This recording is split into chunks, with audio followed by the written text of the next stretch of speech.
see, I was just putting myself in the son's shoes and just thinking about myself, coming back.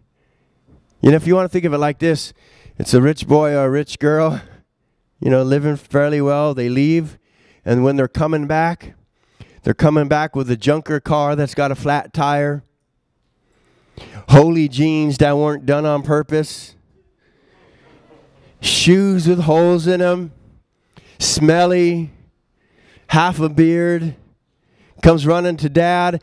Dad's in a suit and tie doing business, but always looking out the window, wondering when that son's going to come back. And then he sees his son, then he runs. Jesus will remember you. Jesus will remember you. Forgiving ourselves is hard. Forgiving others is also hard. Receiving the forgiveness of God is hard. Forgiveness is hard, but I know right now, many of you are sitting here right this second, and you need forgiveness. Or you need to extend forgiveness. Things in our life, life just isn't easy, is it? Our parents make a lot of mistakes with us. You'll make a lot of mistakes as a parent with your kids. Life is not easy, and we have all struggled through a vast array of hardships.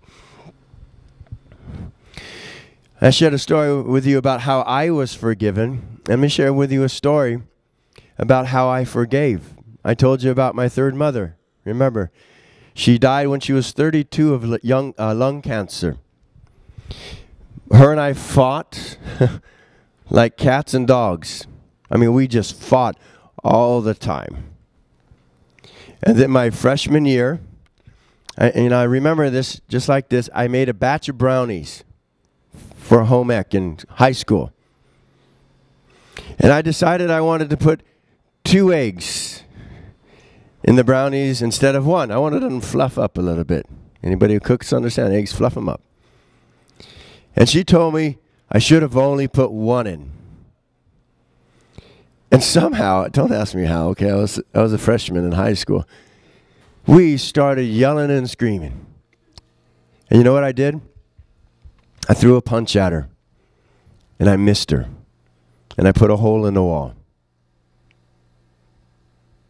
And then I left. As a freshman, I left home and just lived in other people's houses and worked a full-time job and everything to get myself through high school and sports. And then she died. I never went back. I didn't go back until she was dead. I didn't want to. Quite frankly, people, I didn't care that she died. You understand? I was a bitter man at that point. Or a bitter young man. I didn't care. I was like, good, rid the earth of, the trash. That's how I felt. But then I found God. And I found forgiveness. And then I remember one day I was in an apartment on a Western and PCH. I know exactly where that apartment is. I was sitting up looking outside, the traffic going by, playing my guitar, felt inspired. So I was looking through my notes of songs. And then I stumbled on to this letter or song. I can't quite remember it. But I remember the point of what it said was, it was a song that reminded me that Bonnie wasn't that bad. There was a song saying, or a letter saying, thank you for being there when I was drunk and puking all over the place. Thank you for sitting by my bed and washing my face with a cold cloth when nobody else would be there. Thank you for opening the door at me at midnight when I came home late. Thank you for bragging about me because you thought I had a lot of potential as a football player and as a student. In this letter, all it talked about was the good things that she had meant to my life. And I tell you, folks, I broke down and I just started to weep. I was just weeping like a baby. Probably wrote the worst song of my life because I couldn't sing a note. But I learned at that moment in time how to forgive someone else. who quite frankly didn't deserve it. But I did anyway.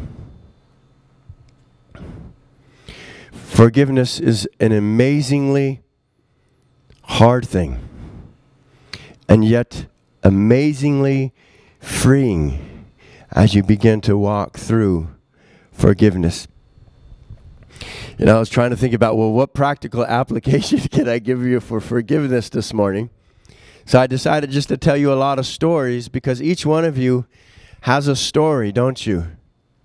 Filled with just wonderful things, but also filled with things not so wonderful. So the only three things I could think of was, when you recognize your need for forgiveness, admit it. Understand?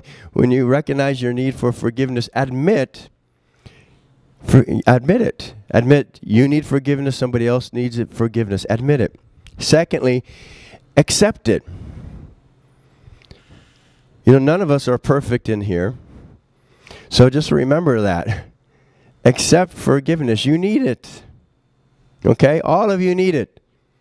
I could probably sit down with you with 10 minutes and start to get into your life story and see areas where you need to accept forgiveness from God. And then lastly, you only can go to God to get this forgiveness that evaporates everything. And I'll end with this last scripture in Hebrew. It's one of my favorite. I always turn to the scripture when I'm really struggling. I turn to the scripture when somebody else is really struggling. And it says this: let us draw near to God with a sincere heart, in full assurance of faith, having our hearts sprinkled to cleanse us from a guilty conscience, and having our bodies washed with pure water. Let us hold unswervingly to the hope we profess, for he who promised is faithful.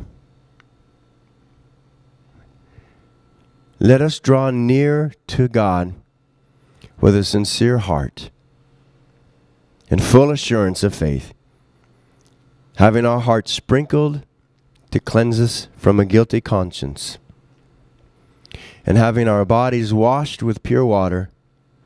Let us hold unswervingly to the hope we profess, for he who promised is faithful. It's powerful, huh? Why don't we stand?